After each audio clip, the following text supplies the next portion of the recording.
Welcome, Darjeeling. Thank you.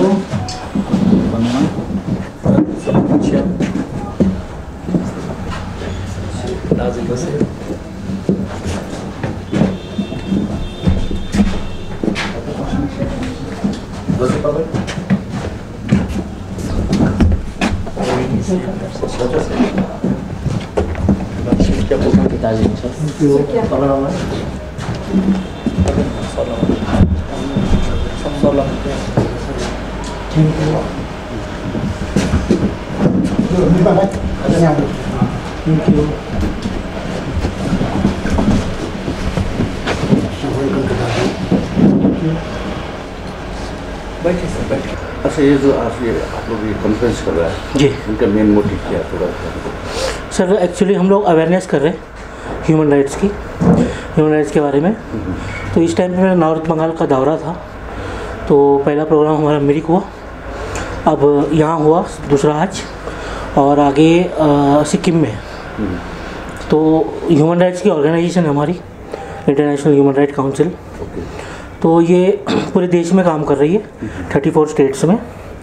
तो हमारा काम होता है ह्यूमन राइट का अवेयरनेस करना लोगों के बीच, ताकि जो उनको जागरूक किया जाए, लोग अपने अधिकार, मूलभूत अधिकार समझें।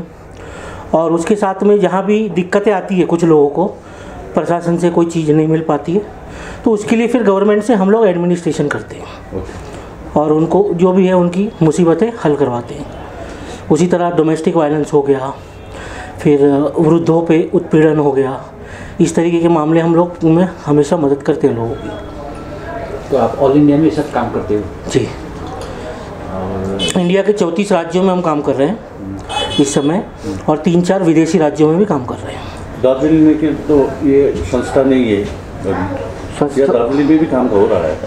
दार्जिलिंग में है, अभी नहीं है सर, अभी अपॉइंटमेंट देंगे। दार्जिलिंग में अब आप अपॉइंट करेंगे अभी अपॉइंटमेंट करेंगे जी, नया कमेटी अपॉइंट करेंगे, नया कमेटी अपॉइंट करेंगे। सिलगुड़ी हमारा ऑफिस हो गया है, तो अब इजीली मतलब एक्सेसिबल है लोगों को, तो किसी को दिक्कत नहीं होगी। इंडिया में कितना ब्रांचेस है आप लोग का ह्यूमन राइट्स का? ब्रांचेस तो गिनती से ज़्यादा है, मतलब 34 स्टेट्स काम कर रहे हैं। उसके बाद अलग अलग डिस्ट्रिक्ट लेवल पे भी ऑफिसेस होती है हमारी, तहसील लेवल पे भी ऑफिसेस है, ब्लॉक लेवल पे भी ऑफिसेस है। तो ये इस टाइम का प्रॉब्लम आपने अभी तक सॉल्व किया है? हमने देखिए छोटे इशू तो सॉल्व किए ही है। एक इंटरनेशनल मुद्दा हमने सॉल्व किया था, आज से आप समझ लो 1 आध साल पहले की बात है, लॉकडाउन के पीरियड के समय की बात है। तो यहाँ से हमने वो इशू था लंदन का, वहाँ पे एक टोइक करके टेस्ट चलता है।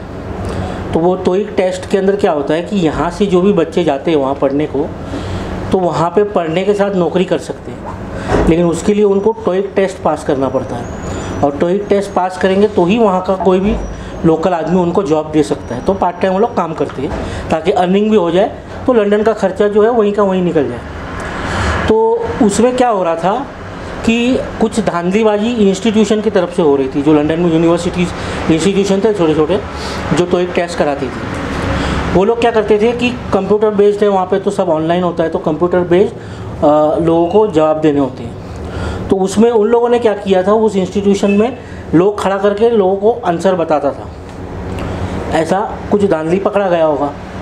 तो एक ही दिन में गवर्नमेंट ने क्या किया, सारे इंस्टीट्यूट जितने टोइक टेस्ट चलाते थे सबको बैन कर दिया। अब बैन कर देने से क्या हो गया कि ये लड़के एक तो रखड़ गए, दूसरी बात ये पास नहीं करेंगे तो वहाँ पे सर्वाइव कैसे करेंगे अगर वहाँ नौकरी नहीं मिलेगी। अच्छा, फिर इसमें से कुछ लोगों को तो उन लोगों ने डिपोर्ट कर दिया, बच्चों को। कुछ बच्चे वहाँ पे कोर्ट केसेस में चले गए, मतलब उन्होंने गवर्नमेंट के अगेंस्ट में केस कर दिया ताकि उनको वहाँ कुछ काम के लिए सुविधा मिल जाए।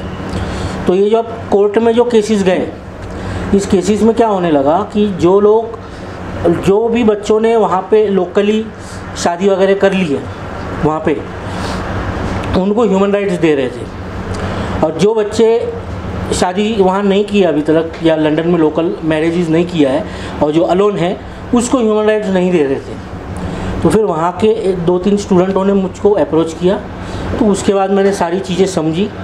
उसके बाद में हम लोगों ने फिर कम्युनिकेशन किया। वहाँ पे तकरीबन हर जगह पे पूरे यूके के अंदर होम डिपार्टमेंट होता है हर डिस्ट्रिक्ट लेवल पे, तो वही मेन पूरा डिस्ट्रिक्ट का अफेयर देखता है। जैसे हमारे यहाँ डिस्ट्रिक्ट कलेक्टर होता है डिस्ट्रिक्ट लेवल पे, उस तरह वहाँ पे होम ऑफिस होती है, तो वो होम ऑफिस ही सारा कारोबार देखता है। तो फिर उस होम ऑफिस को भी हमने अप्रोच किया। उसके बाद वहाँ के लेबर पार्टी के अपोजिशन लीडर थे स्टेफन टीम्स, उनको भी हमने एक लेटर दिया, और रूलिंग गवर्नमेंट थी तभी, बोरिस जॉनसन की सरकार थी, तो उस टाइम पे उनको भी हमने एक लेटर दिया। इस तरीके से हमने ये लेटर दिया, कम्युनिकेशन किया, और कुछ ट्विटर पे भी, क्योंकि अब इतनी दूर थे हम लोग, तो कुछ ट्विटर पे भी टैग करके हम लोग प्रोटेस्ट करने की कोशिश कर रहे थे। तो इमीडिएटली उनके तरफ से तो कोई रिप्लाई नहीं आया। स्टेफन टीम्स का रिप्लाई मुझे आ गया था कि मैं उस केस पे काम कर रहा हूँ, कोई भी अपडेट होगी तो आपको सूचित करता हूँ। उसके बाद उन्होंने मुझे वहाँ के बच्चों से कम्युनिकेशन का लेटर मिला कि हमारे लेटर जाने के बाद में वहाँ की गवर्नमेंट ने, वहाँ की होम ऑफिस ने स्टेफन टीम्स को लेटर दिया कि आप आ जाओ, एक बार इंडिविजुअल मीटिंग कर लेते हैं इन पर्सन, और ये जो ह्यूमन राइट का भी कुछ ऑब्जेक्शंस आया है तो एक टेक्स्ट को लेके, तो उसको हम लोग बैठ के रिजॉल्व कर लेते हैं, क्योंकि वहाँ पे इनइक्वालिटी चल रही थी। वो ऐसे कि मानवाधिकार सबके लिए एक समान होता है, देश का कानून एक समान होता है सबके लिए।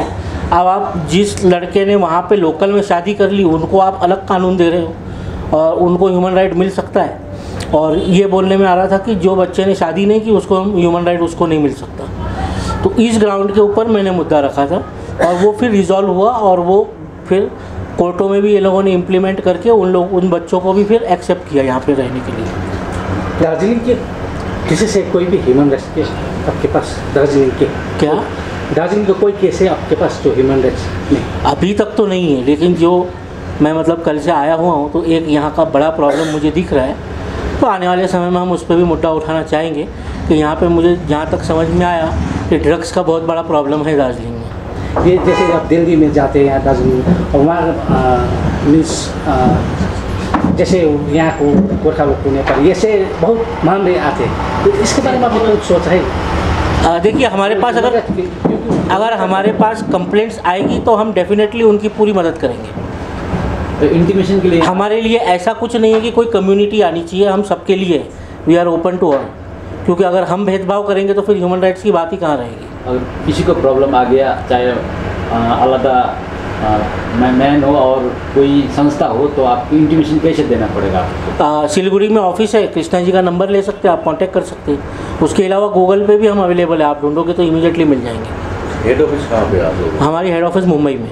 आपका ये जो ह्यूमन राइट्स का कितना वर्ष हो गया? 2010 में हमने शुरू किया था, आज 12 साल हो गए। चाइल्ड लेबर को लेकर और ये ट्रैफिकिंग को लेकर? चाइल्ड ट्रैफिकिंग पे भी हमने काम किया हुआ है। आपका चाइल्ड ट्रैफिकिंग बॉम्बे में 2-3 केस हमने किया था नेपाल गवर्नमेंट के साथ में, क्योंकि नेपाल से कुछ लड़कियां प्रोस्टिट्यूशन में लाई गई थी। फिर वो बॉर्डर पे एक संस्था है इसी पीड़ित लोगों का, तो फिर हमने वहाँ से कोर्ट से ऑर्डर करा के फिर उनको सरेंडर किया था।